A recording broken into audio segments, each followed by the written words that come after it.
নমস্কার, আপনারা দেখছেন ডিজিটাল খবরিলাল বাংলা। আমি বিথিন আপনাদের সঙ্গে। রাজ্য সরকারের প্রতি আস্থা হারিয়েছে বাংলার মানুষ।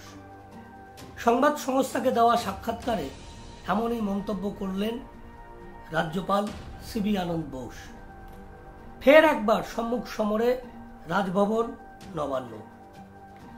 আরজিকর কাণ্ডের পর সরাসরি মুখ্যমন্ত্রীর ভূমিকা নিয়ে অসন্তোষ প্রকাশ করেছেন রাজ্যের রাজ্যপাল সিবি আনন্দ বোস। তার মন্তব্য, এই ঘটনা সমাজের কাছে সবচেয়ে লজ্জাজনক মুহূর্ত। শুধু তাই নয়, তার নির্দেশে আরজিকর কাণ্ড নিয়ে রাজভবনে খোলা হয়েছে একটি কন্ট্রোল রুম। মঙ্গলবার দিল্লিতে সংবাদ সংস্থাকে দেওয়া একটি সাক্ষাৎকারে রাজ্যপাল সিবি আনন্দ বোস একথা জানিয়েছেন। আরজিকর চিকিৎসক ধর্ষণ ও খুনের ঘটনায় রাজ্য রাজনীতিতে এই মুহূর্তে তোলপাড়। ন্যায় বিচারের দাবিতে রোজদিনই মিছিল বিক্ষোভ সংগঠিত হচ্ছে রাজ্যের বিভিন্ন সরকারি বেসরকারি হাসপাতাল, মেডিকেল কলেজ।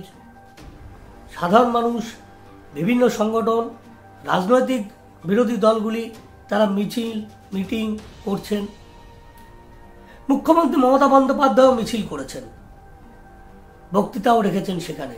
সেই প্রসঙ্গ টেনে মঙ্গলবার রাজ্যপালের প্রশ্ন, মুখ্যমন্ত্রীর এই ভাষণ নানা অলঙ্কারে খচিত, তবে এই ঘটনায় তার সামগ্রিক অবস্থানটা কি সেটা স্পষ্ট নয়। অন্যদিকে আরজিকর কাণ্ডে সুপ্রিম কোর্টের শুনানি নিয়ে বাংলার রাজ্যপালের প্রতিক্রিয়া। শীর্ষ আদালতের পর্যবেক্ষণ শুনে দেশবাসী স্বস্তি পেয়েছে। এদিন প্রতিক্রিয়াতে মুখ্যমন্ত্রীকে কটাক্ষ করতেও ছাড়েননি রাজ্যপাল সিবি আনন্দ বোস।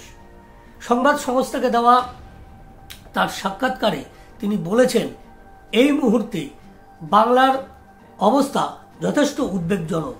ছাত্ররা সরকারের উপর থেকে বিশ্বাস হারিয়ে ফেলেছে, যুবকরা ভীত সন্ত্রস্ত, আর মহিলারা রয়েছেন হতাশায়।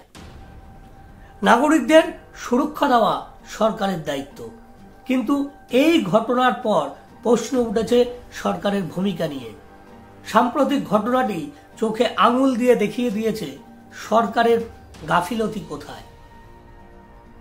কলকাতা পুলিশের ভূমিকা নিয়েও প্রশ্ন তুলেছেন রাজ্যপাল।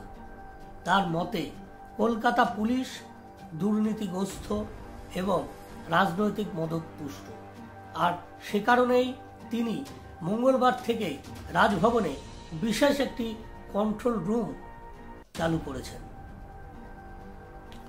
আরজিকর কাণ্ড নিয়ে সাধারণ মানুষ 0332200161 এবং 9289010682 এই নাম্বার দুটিতে তাদের নিজেদের মতামত জানাতে পারবেন বলে জানিয়েছেন রাজ্যপাল। মঙ্গলবার সকালবেলা আমরা দেখেছি দিল্লি থেকে এই কন্ট্রোল রুমে প্রথম ফোনটি করেন রাজ্যপাল। এছাড়াও আমরা জানি রাজ্যপাল মঙ্গলবার নির্যাতিতার পরিবারের সঙ্গে তিনি কথা বলেন। তিনি তার পরিবারকে আশ্বস্ত করেছেন সঠিক বিচার পাওয়ার জন্য, এবং তিনি ইচ্ছে প্রকাশ করেছেন তিনি তাদের সঙ্গে দেখা করতে তাদের বাড়ি যেতে চান।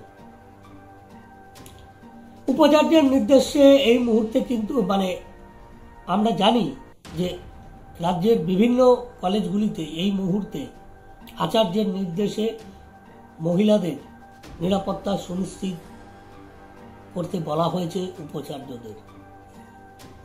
এখন রাজ্যের বর্তমান পরিস্থিতি তুলে ধরার জন্যে মনে করা হচ্ছে রাজ্যপাল সিবি আনন্দ বোস তিনি দিল্লিতে গিয়ে রাষ্ট্রপতি দ্রৌপদী মুর্মু এবং উপরাষ্ট্রপতি এবং এ রাজ্যের প্রাক্তন রাজ্যপাল জগদীপ ধনখড়ের সঙ্গে তিনি দেখা করেছেন।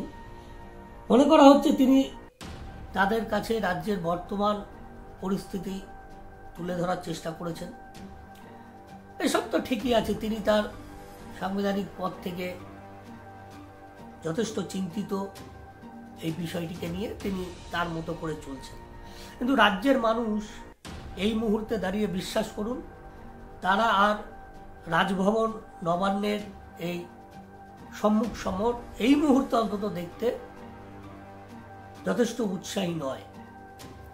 রাজ্যের সাধারণ মানুষের এখন একটাই দাবি, সুবিচার। এবং বৃহস্পতিবার সুপ্রিম কোর্টে অর্থাৎ দেশের শীর্ষ আদালতে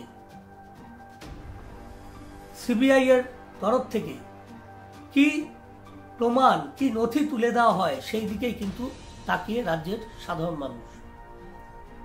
এখন রাজ্যপাল বহু ক্ষেত্রেই দেখা গিয়েছে তিনি রাজ্য সরকারের বিভিন্ন কর্মসূচি, বিভিন্ন সিদ্ধান্তের বিরোধিতা করেছেন, তিনি মুখ খুলেছেন বারবার।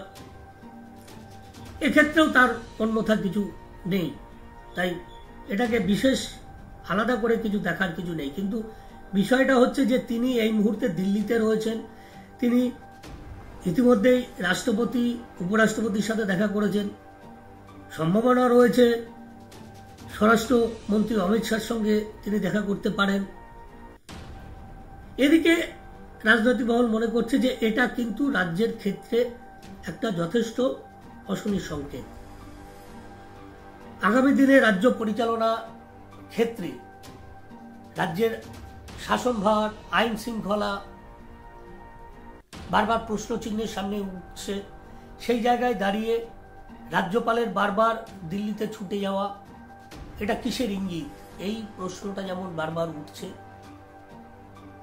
সামনে 2026 এ রাজ্যে বিধানসভা নির্বাচন রয়েছে, তার প্রাক্কালে এই ঘটনা প্রবাহ, বিভিন্ন ঘটনা এবং তাই নিয়ে সাধারণ মানুষের ক্রমাগত প্রতিষ্ঠান বিরোধী ক্ষোভ বাড়তে থাকা, রাজ্যপালের বারবার দিল্লি ছুটে যাওয়া, এগুলো কিসের ইঙ্গিত বহন করছে? এই প্রশ্ন যেমন একদিকে থাকছে, পাশাপাশি সাধারণ মানুষ এই মুহূর্তে তাকিয়ে আছে বৃহস্পতিবার কেন্দ্রীয় তদন্তকারী সংস্থা তারা কি রিপোর্ট দেশের শীর্ষ আদালতের কাছে রাখে। কারণ এক সপ্তাহের অধিক হয়ে গিয়েছে তারা দায়িত্ব পেয়েছেন। এখন সেদিকেই তাকিয়ে সাধারণ মানুষ, সেদিকেই তাকিয়ে রয়েছি আমরা। আপনাদের সামনে আগামীকাল কি রিপোর্ট তুলে দিতে চলেছে সিবিআই, সে বিষয়টি একটা সম্মুখ ধারণা আপনাদের সামনে তুলে ধরার চেষ্টা করব। ততক্ষণকার মতো নমস্কার, ভালো থাকবেন, সুস্থ থাকবেন এবং অবশ্যই সাবধানে থাকবেন।